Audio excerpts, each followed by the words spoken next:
그래서 지금 얘기할 거는 왜 미션과 보상이라는 시스템을 생각을 했느냐라는 거지. 미션과 보상은 둘 다 각각 중요해요. 그리고 이들의 유기적인 관계도 중요하고. 근데 이 얘기를 하기 앞서서 뭘 얘기해야 되냐면, 나는 전공 자체가 교육공학 이쪽에 대해서 배우다 보니까 역량이라는 단어를 많이 썼어요. 역량. 그러니까 공부라고 하는 건 사실 뭐냐면 역량을 강화시키는 거야. 그러니까 우리 학습은 역량을 기반한 학습인 거지. 근데 중요한 건 수학 공부라고 하더라도 그 역량은 하나가 아니야. 역량들이 있고 그 역량들이 유기적으로 연결해. 그러니까 역량들끼리의 균형이 중요하다는 거야. 예를 들면 이런 거죠. 문제풀이 역량, 그리고 개념 공부도 개념을 이해하는 것도 잘해야 되고 개념을 기억하는 것도 잘해야 되고 또 개념을 머릿속에 꺼내는 적용도 잘해야 돼. 태도도 중요하지. 그러면 이 많은 역량들이 있을 때 학생은 이 역량들을 골고루 키워나가야 되는 거예요. 어느 하나가 빠지면 그거는 그 친구의 약점이 돼버려요.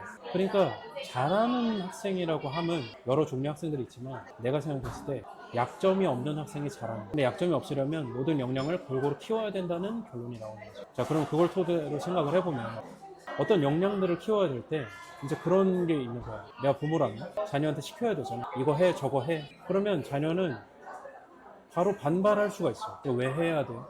얘가 나오죠. 공부 왜 해야 돼? 이거 지금 왜 해야 돼? 혹은 이럴 수도 있어. 모든 거는 다 조건부기 때문에 나는 성적이 나오지 않는데 지금 한다고 해서 점수가 올라요? 라는 질문. 그리고 이건 나중에 써먹는 거예요. 수학 공부할 때 너무 많이. 그렇지. 이거 사회에서 없을 거라는 얘기 참 많이 했지. 그치. 뭐 사칙연산 말고는 지수로그를 뭐 쓸 일이 있어요? 쓰기는 하지. 쓰긴 하는데 공리를 계산할 때도 쓰고 쓸 곳은 너무나도 많지. 근데 그거를 하나하나 납득시키면서 갈 거냐고. 그리고 수학만 있냐고. 내가 지금 왜 기술과정 왜 해야 돼? 이러면 연령이 나올 수 있지. 그렇지. 그럴 거면 배워야 될 과목은 없지. 그렇지. 맞아, 그거야. 그럴 거면 배워야 될 과목이 없지. 그러면 우리가 공부를 해야 되냐 말아야 되냐는 원론적인 질문은 매번 해야 되냐고. 그건 아니란 말이야. 자, 첫 번째는 우리가 공부를 왜 해야 되라는 질문을 받으면, 자녀한테 받으면 그거에 대한 대답을 매번 원론적으로, 추상적으로, 피상적으로 끌어내서는 안 된다는 거지. 이게 첫 번째야. 그리고 두 번째는 뭐냐면 불과 우리가 공부하던 그 10수년 전에 시절하고 비교했을 때 비교도 안 되게 다극화된 사회가 됐어요. 그러니까 돈을 벌 수 있는 방법도 다양해지고 직업도 다양해지고 예전에 돈을 벌 수 있었던 게 지금 벌 수 없고 더 많은 돈을 지금 벌 수 있는 직업들이 생기고 있어요. 그러면 뭐가 사라진 거냐면 계단이 사라진 거예요. 사람들 머릿속에 이 올라가면 된다라고 하는 하나의 획일적인 계단이 사라진 상태란 말이에요. 자, 그럼 다극화된 사회니까 공부 안 해도 되는 거 아니야? 라는 질문을 하면 그게 맞나? 공부를 안 해도 되냐는 질문은 사실 지금 하기 싫은데 지금 안 해도 될 것 같은데 왜 해야 되냐는 질문이죠. 근데 오히려 이런 사회에서는 공부를 더 많이 해야 되지. 왜? 새로운 걸 배울 순간이 분명히 인생에 2번 이상은 찾아오거든. 그러니까 나는 공부를 더 빠르게 해야 되는 필요가 있는 거야.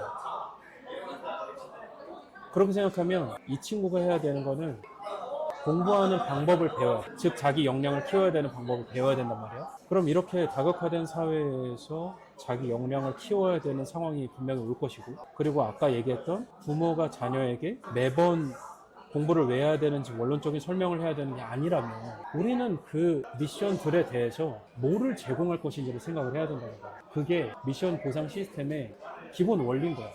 그러니까 어떤 걸 해라라고 할 거면 그거에 합당하는 걸 제공하는 거야. 근데 중요한 건 뭐냐면 이게 옛날에는 터붓이 됐어요. 터붓이 됐어. 이것도 얘기했었지만 그 예전에는 공부하는데 너 공부하면 뭐 해줄 거예요? 이러면 어떻게 돼? 아들 이번에 반 1등 하면은 플레이스테이션 사줄. 만 1등 하면 뭐 어디 대학 들어가면 뭐 하면 이거 해줄게. 근데 그게 되게 잘못된 교육법처럼 쓰였었지. 그거는 어떤 성과 기반 보상인 거야. 성과 기반. 어떤 결과를 내면은 뭐 해줄게 라고 하는 게. 근데 우리가 설계한 미션 보상 시스템의 기본 원리는 그 미션은 행위야. 잘 설계된 교육적 행위들을 하다 보면 이 아이가 점점 역량을 키워갈 것이고 우리는 그때그때 매일 해야 될 거, 매주 해야 될 거 이거를 잘 정리를 해놓으면 그 주마다 아이에게 보상을 주면서 1년에 52개 주를 채워나가는 거지. 그러면 자연스럽게 아이는 젖어들게 된다고. 그런 얘기가 있지. 가랑비에 옷 젖는 줄 모른다고. 근데 난 그게 교육에도 적용된다고 생각을 해. 가랑비에 옷 젖는 줄도 모르게 교육을 시킬 수 있다고 하면 그것만큼 자연스러운 공부법이 있겠냐. 나도 많은 애들을 가르쳤지만 그럴 때마다 이거 해라고 얘기하기가 사실 부담스러워. 왜? 보상이 없었으니까. 근데 지금 내가 애들 가르치고 있으면서 그 미션을 할 때마다 보상을 해주니까 내가 이걸 하라고 얘기하는 것도 쉽고 얘네가 또 그거를 따라오면서 계속해서 현금 보상도 있으니까 돈도 벌고 있어. 이거 받아도 돼요? 라고 하는데 점점 그거를 한단 말이야. 그래서 미션 보상 시스템의 기본 원리는 아까 말했던 두 가지 외에도 여러 가지 이유가 있겠지만 우리가 아이들의 역량을 키울 수 있게 적절한 행위를 시킬 거면 그거에 맞는 보상을 내재적으로 찾지 말고 외재적으로 주면 된다는 거야. 그게 금전적 보상이 아니라 저 오늘 공부하고 나면 게임 1시간 하고 싶은데 해도 되나요? 라고 하는 질문에 대해서 더 이상 해 마라 그때그때 즉흥적으로 하지 말라는 거지. 일관된 보상이 결국에는 신뢰를 만들어내고 그 신뢰를 바탕으로 교육적 행위가 일어날 수 있다는 거지.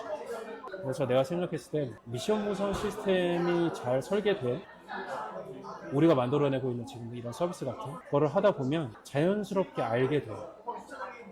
반복해야 되고 역량을 키워야 되고 그리고 이렇게 해야 된다는 것들을 할 수 있게 만드는 거에 힘. 그렇게 생각합니다. 여기까지.